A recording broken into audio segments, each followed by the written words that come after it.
Hey, what's going on, guys? My name is KarQ. Welcome to the KarQives, the KarQ Archives YouTube channel where I upload VOD reviews, gameplay, and any other thing I feel like that doesn't go on the main channel. Today we have some gameplay submitted by Jralixs. If you want to get your gameplay reviewed by me, come on over to the stream, twitch.tv/KarQ. You'll build up loyalty points the longer you watch, and if you have 50,000 points, you can purchase a VOD review. Give you some pointers. I won't roast you, I promise. Although maybe just a little bit. It looks like console based on the usernames, right? And hey, behave yourself. So the chat below is live right now. Behave yourselves, fellas. Behave yourselves. Okay, I had a request from people on my comments on the thing to actually be a bit more succinct and faster with the reviews. They don't actually want to sit 30 minutes in. So I'm going to try to do these reviews in like 20 minutes at most these days. Okay. So you're playing McCree, you're kind of moving with the team. You're kind of putting yourself at a disadvantage by moving like this. I think McCree would excel in two spots. Number one, you play at main here and poke from a distance, and then you deal with any flankers here. Or number two, you already come through hookah, and then you sneak around here and kill anybody here. I personally don't like moving like this, but we'll see how this goes. If anything, you play underneath them, because naturally, if you play like this, blind looking up, they have the advantage on you. You're already putting yourself in kind of a shit position because they're all standing up here.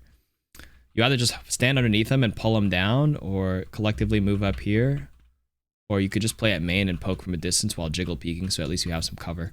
And if they have any like looming people flanking around, you can deal with them. Usually tracers like to blink around here, but it seems like their entire team is up here, so not favorable to begin with in terms of where you are. So it looks like you have the instinct to back up. So this is where I think you should have been earlier.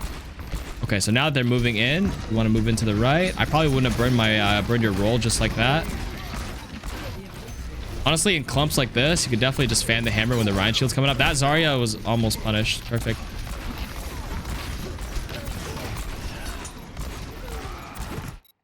Okay, so I think right here, you just stay in this room. You know the Zarya's low, so she's not going to aggressively move on you. You see Ryan drop down. You see like 3 or 4 members of the team. I think you keep farming in here, shooting as long as you can, and then you retake the high ground because it looks like they're all giving up this point.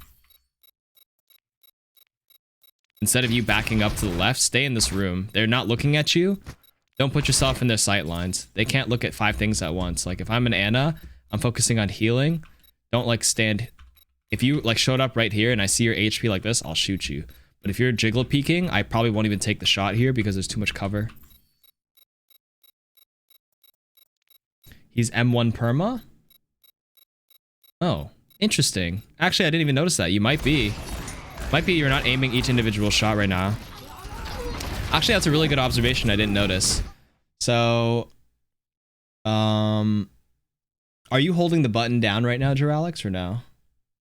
Like, are you holding primary fire and then dragging your thumbstick? This is console, right? Are you dragging your thumbstick while holding it down, or are you aiming individually and then firing? Because that is actually a pretty easy fix in terms of mechanics. I don't recommend for hit scan, or if you're not playing a tracking hero that requires you to hold the button down, I really think you should be aiming individually with your stick and clicking or tapping each individual fire. It helps your brain recalibrate your aim each time. It's a habit from the old McCree. Okay, so change that. That's like the easiest thing to fix to be a lot more consistent with your aim. Even the old McCree, everybody tends to individually click or tap.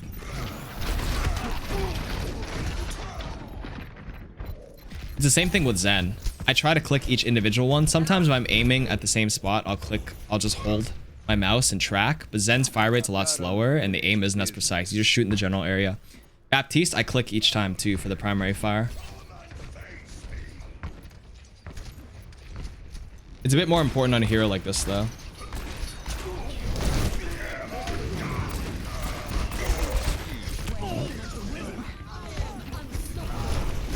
They shattered. You guys are kind of screwed regardless. Even if you didn't roll in, if you played in the back, you probably still would have died. They kind of smoked you guys. Okay, next. Back in the saddle again.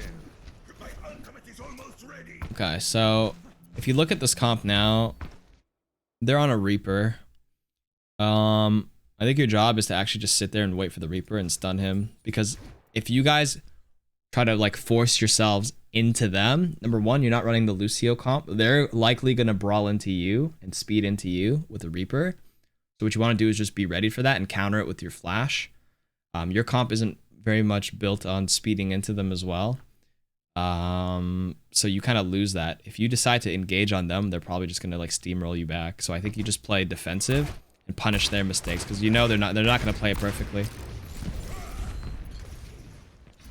Okay, so good call out. You guys like are sniffing out that Reaper over here. It's good.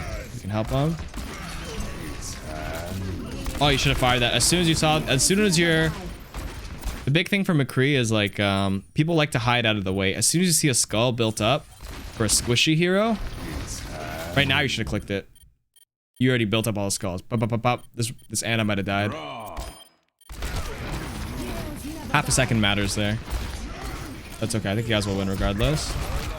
Okay. Ooh, that was a scary roll-in. I actually would have expected that Reaper to potentially throw his ult away there. And I would have actually kept my distance and just fired at him, but hey, that's what it is. Okay. Pressure with your team. I was gonna say fan the hammer against the shield from this distance, because why not? It helps with the shield pressure. That's good. Okay. You see what I mean? You guys try to engage on, then they just speed into you if you fuck it up. This is exactly what I meant right here. I like the aggression after the spawn, but I don't know if everyone's on the same page. Ana's playing back here. Your Ryan's around this corner. They're all clumped up. It's actually like a 5 versus 1. Your Ryan is just immediately dead off this. Because he kind of jumped forward and swung like this. If you kind of played corner, you might be able to assess the situation. Oh shit, all 5 of them are here. Like their comp is way better geared. This Reaper can pressure you up close way faster than you can pressure them. And you have a Genji who's an opportunist. So if he doesn't engage hard, he's just fucking throwing shurikens at the shield. Your Ryan just gets rolled. So you as a McCree, honestly, yeah. Like you said, your teammates are watching, right? Whoever your Ryan is, just you have to assess when it's appropriate to kind of get in there like that. Because once the Ryan goes down, you're all kind of screwed collectively.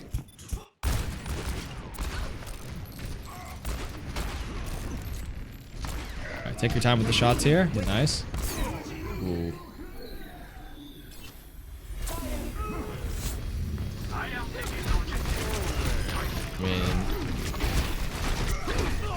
Yeah.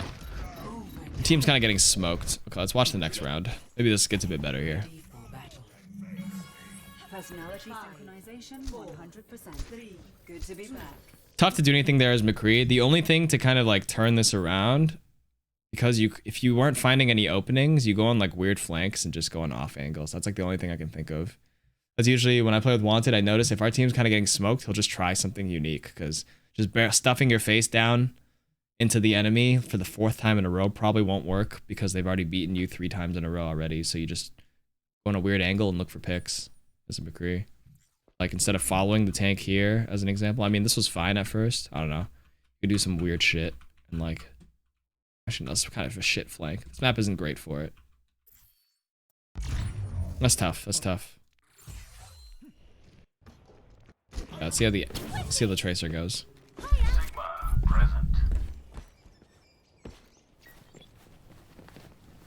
Okay, you're assessing where they are.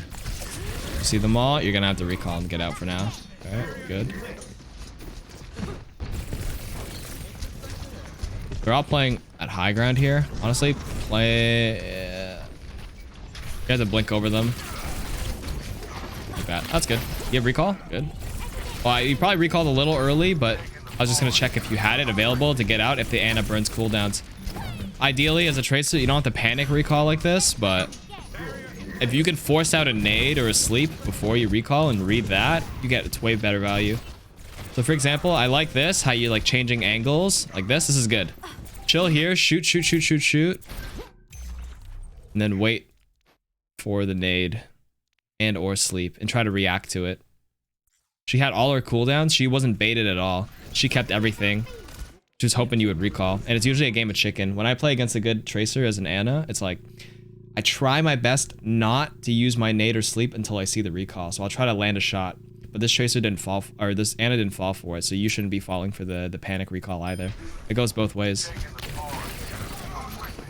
Fuck. Oh, there. Wait, I heard the sleep. Now you're good. Sleep's down. Nade down. Get her. I believe. Come on. Come on. Oh, no. Alright. Mission. Abort the mission. Might be dead here. Right idea. Execution was a bit poor. Tracking on console seems kind of annoying. I'm not gonna lie. Oh, okay, well, you juked him. Oh my. This Doom should die. Nice. Instant punish. Good. You're pulling them away from your team with these interesting angles. Hold the recall button. Good. I like how you're pressuring the Ana, not allowing her to heal. She burned all her cooldowns. You got this. Just don't panic.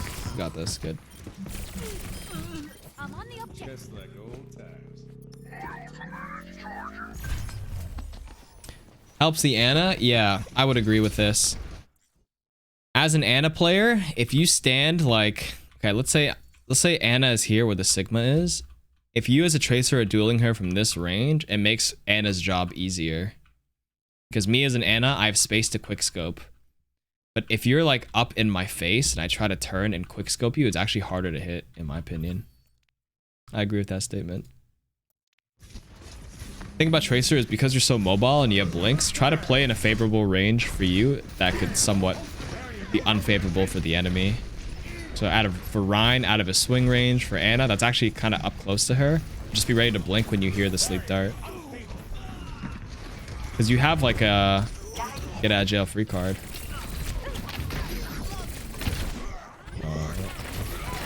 Be careful. Step right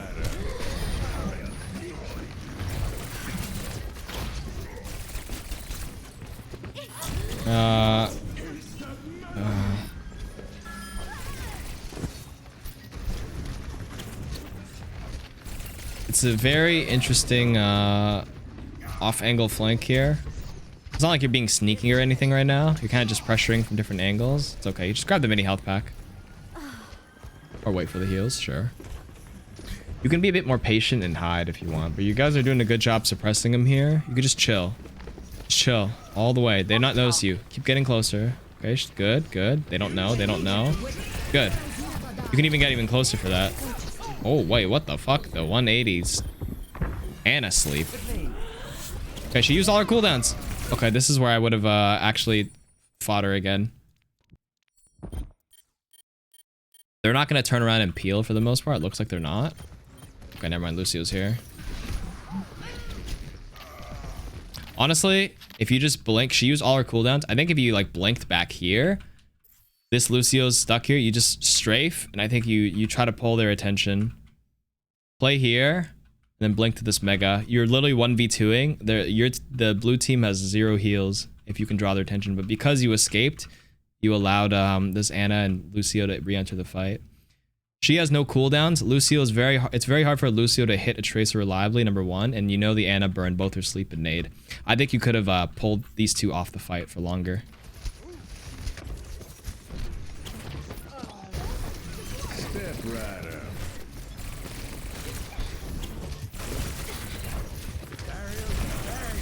Out of existence.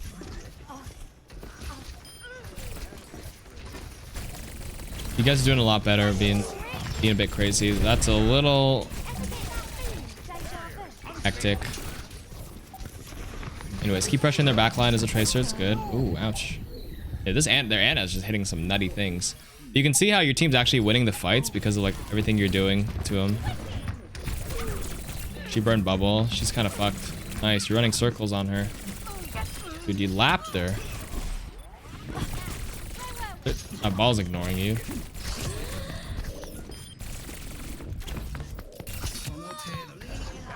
I was gonna say be careful of your health bar, but you notice your team is winning because you are like, other than the range you're playing at, you notice how like from their perspective they have to deal with your team here, but then there's this one Tracer that's just causing like a giant headache, like a mosquito constantly on the right side. You did much better on Tracer than you did on the McCree in terms of assisting your team, so that was good.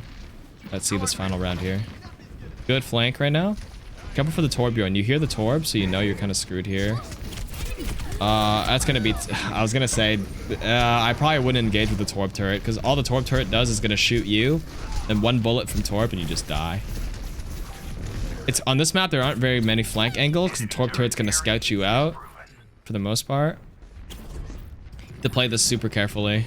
I'd actually... Depending on how comfortable you feel in Tracer, I'd probably switch off. You guys cap it. Sneak up here. Turret's dead. Okay, this is a good opportunity. Good. Alright, he's got armor right now, but... You notice how annoying that turret is? It just doesn't allow you to do anything. They have a McCree, which is kind of like tough for Tracer if you don't blink manage it. Sorry, they have a McCree. If you don't dodge the flash, you're dead. And then they have the Torb, which is going to fish you out. I would probably switch right now. At this point. I think you do, right? You have to outplay. If this McCree is alone, you have to outplay him by like double blinking his... Nice try. Ambitious. Now your recall's gone. Yeah.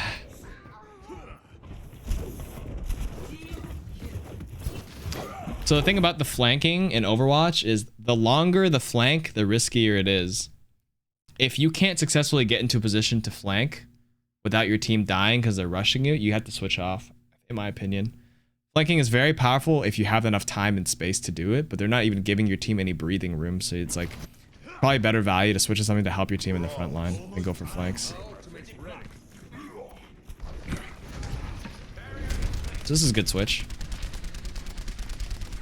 Good shield pressure. It's almost like 600 damage for a full rotation of soldier things. Good.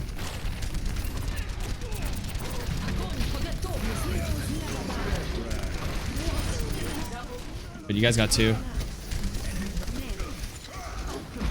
Kill Xana. Helix. That should have been a Helix right there.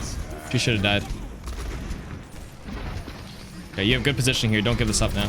Shoot the squishy. Shoot this, or the Ryan's anti. That's good.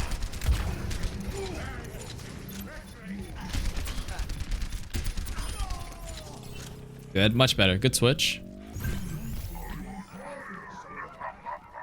What do you call men who fuck at sea? Seamen? That's like a...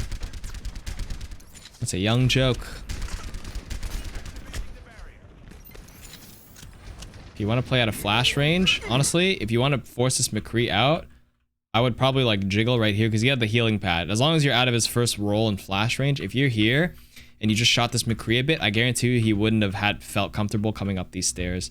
If I'm a McCree and this soldier's pressuring me from here, I'm like, fuck, I can't go up there right now because he's pressuring me. Then I'm going to have to like back up and go here. So that's the thing about DPSs is like, it's so important on who you're shooting because you count everything you do on a DPS hero counts as pressure and positional forcing. Because you decided to concede right here, you gave this McCree room to come up here. He's like, oh, the soldier's gone. Fuck it. I'm going to come back up. Because if you wait here, obviously he's close enough to flash and kill you. He wins at that range. But from a distance, you actually win this. Like, if you just... Right here. Don't concede. You got the mini health pack. Just hold wide. The team is fighting a 5v5 right now. Shoot him a little bit. He's gone. He's not coming this way. He's either going to give up on you and come this way, or he's going to back up and come around this way. Then you can secure this a bit longer. As long if you took an extra 2 seconds to shoot him a bit, see he's gone, then you can come back up here and contribute to your fight, to the team. And then they're going to be like, oh my god, soldier's here, please, somebody deal with him. And then this McCree's like, okay, fuck. Then he's going to come back. And then you shoot for a bit. If they start hiding and they're waiting, then you can jiggle and check for info. You're in a good spot here, but then you're kind of giving it up here after a bit. Oh, and you died too. Yeah, you see? Now he took over the spot. Now your team is fucked because nobody can deal with him.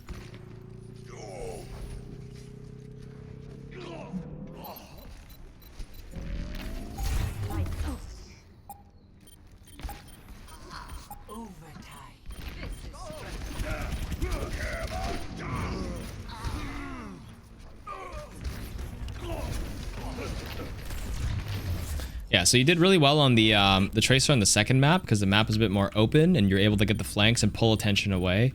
Just that same idea applies for soldier. If you're always here and like, you know, you're pulling attention away and the team has to deal with you, then they just get fucking lost in the chaos and then your team can collapse and kill them, which is what you saw happen on this map when you're doing the same thing as tracer here, right?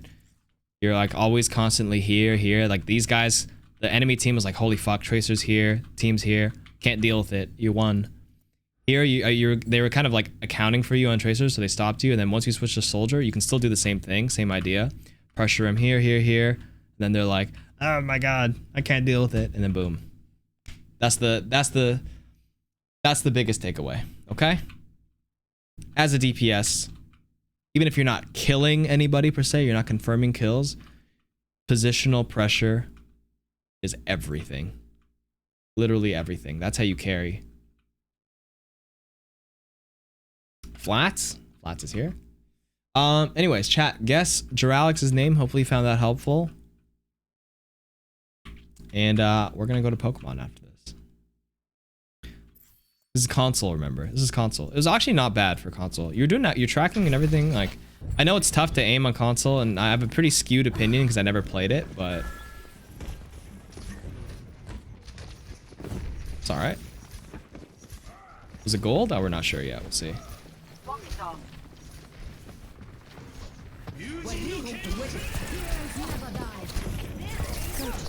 I would say this is like plat. It's pretty good.